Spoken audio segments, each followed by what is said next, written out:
And now we are joined with Houston Chronicle meteorologist Justin Ballard, and we are going to discuss a topic that is all too familiar to us here in Texas. So thank you so much for being here, Justin. Thank you for having me. This topic actually kind of was brought on by a conversation I was having with Travis a week or two ago about how some of our worst droughts in Texas history have all started or taken root in the fall, particularly during the month of October. So let's first start with where we're at now. You know, we're looking at about 65% of the state with at least abnormally dry conditions. That's the first level of drought. And then 25% with that second level, moderate level drought, severe drought, about 15%. Less than 5 for the extreme and less than 1 for exceptional drought, which is great news, obviously. A little closer to home.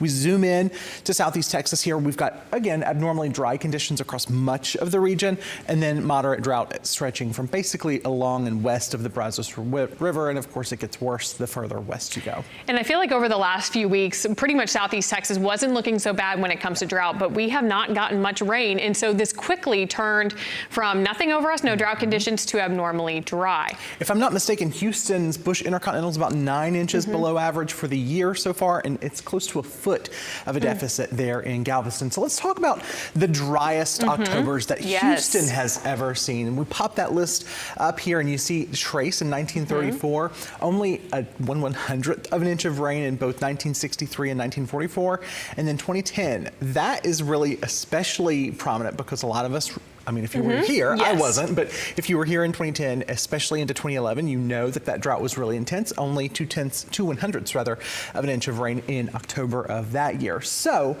drought is certainly not an unfamiliar thing, especially as we get into the month of October.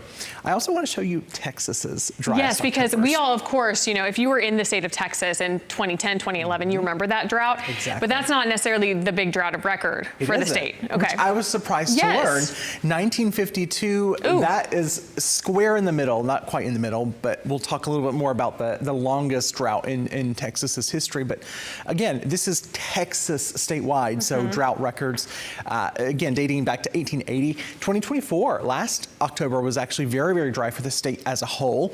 And then you see 1917, 1934, and 1921. 2010 does not show up in the first 5, at least. It does show up in the top 10, but not the first 5. Which is wild to think about. It is. It has been worse, you guys. Well, we know drought emerges from the combination of lack of rainfall and above normal heat, but do the actual driest Octobers in Houston correspond to the warmest in Houston? No. Big question. No. And that was another interesting finding. No. No, simply, you know, I think there was only one. I analyzed the top 10 warmest and driest in Houston, at least, and only 1 year had both the warmest and the driest. So there doesn't seem to really be much of a connection there. Now, again, we were talking about the drought of record. The worst drought in Texas state history started in the 1950s. It began in October 1950, lasted until February 1957. I mean, the entire state insane. was under, you know, extremely dry conditions. Texas as a whole received between 30 and 50% of the average rainfall during this 7-year stretch. This is the drought of record for Texas. That is pretty wild, you know, when you think about it. That's, I mean, we had 2010, 2011. That was, I feel like, enough for a lot of us, but 7 years of that? Woo. And that early 2010s drought was, I think, 4 years, 2010 to 2014, but the worst of it was 2010 to 2011. Yep. Oh, okay, so what does that mean? You know, we have the emergence of La Niña. What is that going to mean for us when it comes to rainfall here in the state of Texas? La Niña, winters especially warmer and drier. So this is something that if we don't see a change in pattern, a switch towards cooler and wetter conditions, this could be something that we'll be keeping close tabs on as we go into the next couple of months and especially over the next year. Okay, Thursdays when the new drought monitors come out are going to be really important probably as we head into the next few weeks, because of course today our rain chance is coming in so slim, it's not really going to do much to help our drought situation. Still so hot, 90s. Still so hot. We just want fall. Is that so much to ask?